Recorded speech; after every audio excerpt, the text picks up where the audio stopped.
Growing up, I'm this beautiful lady who never thought that life will have to happen, and then I come to lose my mother when I am unmarried. So things happen really swiftly, really quickly that I never knew. But I come here to say that there is a part of me that awakened as a result of my mom's death, and I literally bumped into my paps like nobody's business. So guys, today's video is kind of interesting. It is amazing. Whether you've got a mother or you don't have a mother, I'm welcoming you. Maybe you've got a mother who is not even present in your life. Situations do happen, life happens. So I'm here to share with you guys how I am preparing myself to become a wife even though I am motherless. This is a video I never thought one day I could sit here and do it with you guys. It is something that I have been praying, and yesterday the spirit have been pushing me through to do this. Even today I felt so much in the spirit that I should do it. They say obedience is better than sacrifice, and why not? I'm here to share with you tips, and I'm promising myself that I'm not going to cry, but I just have to deliver that which God has blessed into my life and blessed into my heart. So be sure to subscribe. Welcome to Ladies of Modesty YouTube channel. This is the beautiful journey of faith, and it is a taint of grace. Be sure to subscribe, hit the notification bell so you get notified in case I post another video. We've got videos almost every week, and check the playlist. You can be encouraged by other videos, and don't forget to join our ministry classes.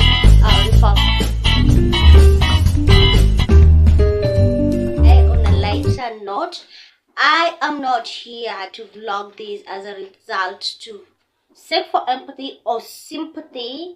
This is an act of obedience. Like I have said, my journey to finding a husband or being found is something that I wish to say someday I have to write a book over it. It is something that I'm documenting behind the curtain. So guys, I'm not here to say that I am perfect. I'm not perfect. I actually need mom. Sadly enough, they say when your mom dies, it is close to impossible to get another woman to be your mom. Yes, it has happened to me. If you are a motherless daughter watching this, you understand what I'm talking about. I've had people in my life that I have loved, that I want to call mom, but they don't click as much as the way my mom can. That is where I want my mother just to be here, like she can come through for me, but those options are not there for me. So I'm not just here to trigger anyone. I'm not just here to say that I don't have people who can help me or anything of this sort. I'm walking into a season whereby I am isolated for the glory of the Lord, and I know one day I'm going to come here to give out my testimony. So I'm very happy about this season. I'm still learning. We are going to look today from the book of Proverbs chapter 31, the whole chapter. We see these are the words whereby the mother of Lemuel is telling him. And he goes ahead by starting to tell him how drunkenness is not good, how poverty is, how people who are in poverty, how they drink much, maybe to forget about the realness of life, to run away from their problems. But that is not an escape way. The mother goes ahead and tells him about a better wife, and that is what I'm going to dive into today as I talk about how I am preparing myself to become a woman, even though I am motherless, how to become. And let's begin our topic of today. The first thing, one thing that I am learning in this process of preparing myself to become a better wife as a motherless daughter and who is a Christian lady is relying on God as a mom. Okay guys, there are those days when I want my mother to chip in. I want my mom to help me. Maybe things are not going well on my side. I just need a call. Every Sunday was a better day with my mom. I remember those days when she was alive. She could call me Sunday evening and she was, how was Sunday? Those are the days when I was in the world. Oh my goodness. Yes, I was in the world and I was a drunkard. I was a very bad girl, by the way. I'm not a good girl. I was not. But now, because of the grace of God, I got saved. And because of my mother's prayers, I'm here to talk to you today. So I don't know why this is happening, but and I rely on God as my mom. I talk to him about everything. I tell him, God, I want this, I want this, I want this. I want you to guide me. Sometimes I lack finances. Sometimes I lack direction. Sometimes I just want to hear someone tell you did well. You know, my mom was such a sweet woman. She used to tell me, you've done well. She used to encourage me, like every Sunday, like she could call me in the evening, like she asked me Have you sung in church and everything of the sort? And those words kept repeating in my head, even though I used to lie her that I sang in church, but I did it. I was in the bar, I was doing everything. But when I got saved, that is when her words come ringing into me. The good thing is that I got saved before her in my soul. I ask questions to God about my life as I prepare in this. There are those questions that I'm supposed to ask my mom. Mom, how am I supposed to do? How am I supposed to do as I prepare for my husband? Like questions like, how am I supposed to behave? How am I going to differentiate between the real girl and the fake guy? You see, people are not going to advise you very well. There is a sweet kind of advice that God can give you, and your mama can give you, or your daddy can give you, that nobody else can give you. And that is the fact of things. That is how the world of today is. But I'm relying on God, telling him that God, how can I do this? Obeying his voice. Like me coming here to shoot this video, I'm obeying God's voice. I don't know why I'm doing this, but I have just to do it, because the spirit will not have peace unless I do it. The next thing that I'm going to do is, as I'm going to do and as I'm doing, because it is a continuous process, because I'm relying on God as my mom, I'm still asking God that when the time comes, that my children will obey me, that they will obey, be open to me, they will obey God, they will obey their dad, that my children will serve him. One thing I'm telling God about so much is, if the children you give me are not going to submit to you and worship you, then God, don't give me. I want children who obey you. I want children who serve you. I just want my family to serve God. That is what Joshua said when he was telling the Israel to choose between the idols and him, God. He said, I and my house shall serve the Lord. And if I am preparing myself for marriage, I have to pray for my children, that they will obey me, that they will be there for God, that they will serve God, that they are going to be good children, that are going to obey other people in authority, that they are going to accept to go to school. And that will say, and Dad, I'm also learning to break generational curses, family altars, whatever thing that is hindering me today. I don't want my children to go through it again. So in my quest of preparing without a mom, I know my mom was a Christian. She did not come from a much Christian background, but her mom is also a Christian. She served God until now. She's in her late 70s. It is a blessing. But then there are those generational curses and family altars that maybe they did not break. So I want to break them so that my children are not going to break them. The next thing that I am doing as I rely on God as a mom is not to idolize this thing called marriage. Marriage is not a destiny for me, and it is not a destiny for anybody. It is a responsibility on its own. When I get married, it is kind of an achievement in that stage, but it is not an achievement of a lifetime thing. As well as happiness is something that will go through at a certain stage of life. It is not something permanent. That is why we are told to rely on God. So as I am relying on God as a mom, I am telling God, help me not to idolize marriage. Let me not feel like I am not enough because I'm not married. Let me not feel like no matter what society say, no matter what thing people are going to say, because I'm no longer young. But I want myself to understand that marriage is not something that I should idolize, that I should not be in marriage for me to chase my purpose. I should not be married for me to chase my purpose. That I am whole. Like singleness is a gift. It is not something that is a sickness or a lame thing or anything. I'm not physically handicapped. I'm not spiritually handicapped. I'm still accessing God. Everything that is, as I am preparing myself to be a wife, as a motherless daughter is practicing purity / celibacy, I know abstaining from sex is not something easy. It is something that comes from a decision made from the mind, in understanding that your temple, your body is the temple of God.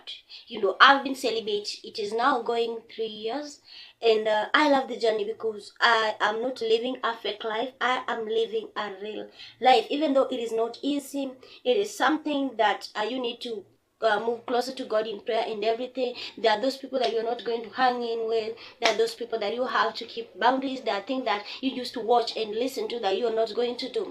And as a motherless daughter, I know I was gifted enough for my mom to teach me as a teenager, and she was like, practicing sex, premarital sex, or fornication is not allowed as a teenager. You should control your body. So I have understood in this journey, like self-control is under me, and nobody is going to do that for me. As a lady, as a woman, I can say yes or I can say no. So the power comes into me. I know temptations are so much. Sometimes things happen in life and you get yourself into these things because you don't have maybe money, maybe you just things happening in life. So it is high time as us unmarried ladies cling on to God. It is not easy, sis. It is not easy, but it is not by might or power, but by the Spirit. Zechariah 4:6. So as I practice celibacy, I say I'm abstaining from sex. holiness and his will on me concerning dating. I think God's plan for me to getting married is not so much concerned in dating but coaching. That is my journey, but not you. I don't want to go so much into details with the conversation I have God with my God and his leadings, but that is the story of another day. I'll probably share maybe 1 year after I get married, but I'm here to say that having boundaries in relationships helps me when you are abstaining, just knowing who is meant for you and who is not meant for you, understanding who you're supposed to be with in relationship and who you are not supposed to be. I've had instances where people have approached me, maybe I've entered into the relationship, and when it comes to my relationship with God, I tell God, is this man for you? Is this for me? And God has told his loud voice to me like, no, that is not your husband. Maybe you're not in the same faith, even though some of them are Christians. We go to church, we do everything together. I see them, but you see, in Samuel, God says that you people see the outward appearance, but I see the heart. So our God sees the heart. That is why he is able to help us differentiate as single ladies who is for us and who is not for us. So as I abstain and everything of this sort, sometimes I get through challenges. You see, this body is just a body, but I have to cling on God, telling God my desires. Like, God, I desire to get to marry. Like, God, I need this and this and this. I no longer have a mom who can help me in this because I'm motherless. By relying on God and telling him that I am abstaining and keeping myself just for my future husband, this is holiness. Letting him lead me, he's not going to go astray with me. And also, as I indulge into that, praying that the husband that comes my way or the man, I understand that the Bible says that he who finds a wife finds a good thing and obtains favor from the Lord. So I'm not going to be a wife the moment I get married. His daughter is preparing for my husband and praying for him. With this, I need to learn more about sexual intimacy. I'm still learning about that, but I know women are supposed to teach ladies aspiring to get married soon about this. So I don't have a mom. I don't know how it's going to do, but by the grace of God, I'll try to use the internet, listening to podcasts and anything of the sort, asking questions to people that my spirit will lead me to on a lighter note. So I don't have to dive into someone who maybe is not going to serve the purpose that I want him or her to serve me, because there are men who can also teach about sexuality and intimacy. So as I am preparing for my husband, I am preparing that he is a man who is ready to be a husband. Number one, he should love God, be God loving, be God fearing, and not necessarily be saved. You can be saved and you're not God fearing and God loving. If he loves God, God is going to teach him how to love me. If he submits to God, God is going to lead him and is going to come to me. It is God, him, then me. I need to submit. In this also, I'm learning and praying so much that I learn to submit to him, and that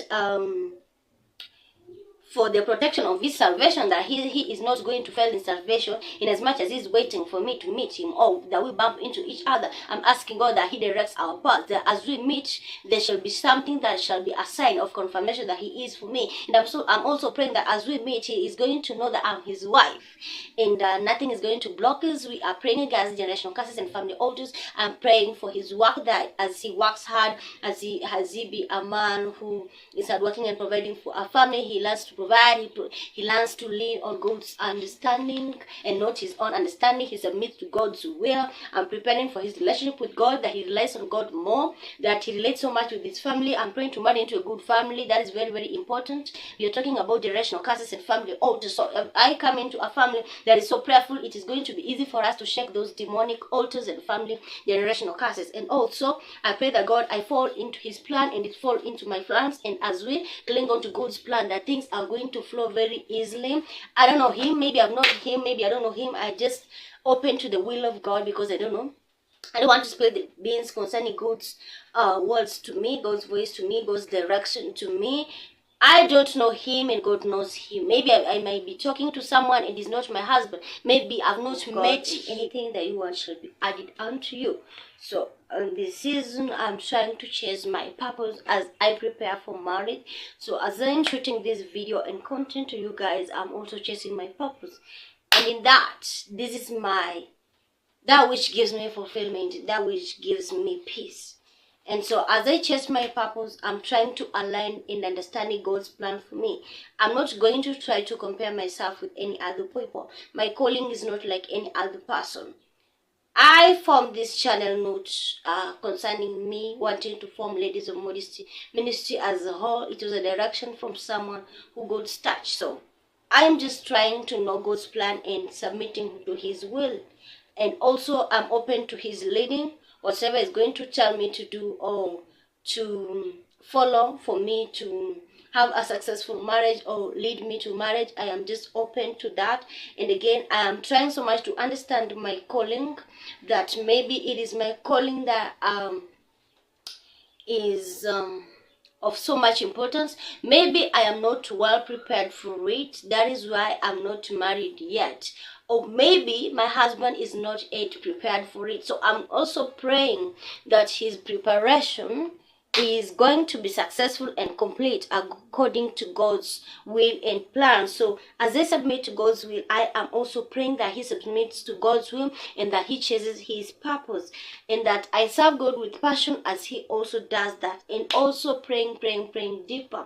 This thing of marriage is something that has helped me cling deeper into God like never before. Speaking in tongues has been something that I do it every moment, every time when I come to God in prayer. Also, I have improved my prayer life. Like before, I used to pray like once in a day. Now I can pray like 3 times in a day. It is something that I'm learning to do as time goes by. So this is also aligned to me chasing my purpose, understanding God's will, keeping myself into boundaries, and making sure that the man that comes in my life is also aligned to help me fulfill purpose. I don't want to marry someone who is not going to support my purpose or get irritated when I wake up in the midnight to pray. I just want myself to be aligned to chasing my purpose and having God's will. And as a motherless daughter, as I prepare for marriage, is learning to submit. Currently, I am living alone, so that means everything that I do, I can do it at the time that I want, in a way that I want. But I want to, there is moments where I am learning to submit to God's will, and sometimes to people, understanding that they have a word to say in my life on which direction that I need to take. So with that said and that, I'm learning to submit to my husband, and that when he comes, I'll be able to hear what he tells me, because of course he's a leader. I am just a helper. So I'm also learning to understand things that what is the real thing of marriage. Marriage is meant to fulfill purpose and for God's own glory. That the man that I meet should be a man who helps me cling deeper into the things of God. And also I'm learning to cook new recipes, and you know guys, I like cooking. I like doing things that make me happy. So learning new recipes has been an order of the day. Going out for solo dates alone, doing things alone, having decisions to make, and also understanding that there is a space where my husband needs to be when he comes in, so that submission does not become hard for me when time comes. And I'm also learning to be a good wife, like looking good. My mama will look good, and as a woman I need to learn how to look good, changing my wardrobe day in day out, having a little bit of makeup, just being this woman, being clean, making everything happen at the right time, in the right way. Also, I'm reading books a lot concerning marriage, celibacy, purity, and things that I need to know about marriage. Again, I'm also listening to preachings and podcasts. I'm here also to shoot this video so that people who are wanting to prepare for marriage and they are motherless can come here and listen to it. Another thing, and I'm also learning how to treat a husband, reading the Bible, telling me things that wives needs to do, how a husband needs to behave, like he should love the child, like Christ loves the church, then the church submits. Then he needs to love me, then I submit. That one comes automatically. Another thing, the do's and don'ts that I need to do in marriage as a woman, preparing as a woman, how marriage works, how things, basic things that helps marriage work. With that said and done, I'm also trying to compare myself on how my mother's marriage was. She was a kind of woman who was prayerful. She was a kind of woman who could go to war with things that are going to war with her children and everything of the sort. So I'm just learning to prepare very well, and above all, I'm clinging on to much in God's direction and his leading. So I am not less of anything. Marriage is a good thing. I'm not against marriage. Marriage is beautiful. It is for God's glory. God said, let's not man be alone. We are going to prepare him a helper. And when a helper came, Adam was sleeping. So I'm also praying that when I come up, Adam will be able to work on his sleep, and that is my husband, that he should work up on his slumber. So guys, we are ending up this video here. Thank you for reaching this end. Please be sure to subscribe and like, comment, share. Follow me on Facebook, on Instagram at Jacinta. And again, you can join our ministry. Check the description box. Thank you so much for watching. Please be the love, spread the love. Jesus Christ loves you unconditionally. Please find your purpose and chase it like nobody's business. To any single lady trusting God for a husband and is in a situation like me, please, God knows you. Listen to his voice and submit to his leading. Your husband is coming. Your husband is on the way. And before that time comes for you, don't be married and then be a woman who is not going to be an Abigail in her marriage. Be a woman who is well prepared. Preparation means you have accepted that which is coming. So we are praying that God is going to do it for us. And thank you so much for watching.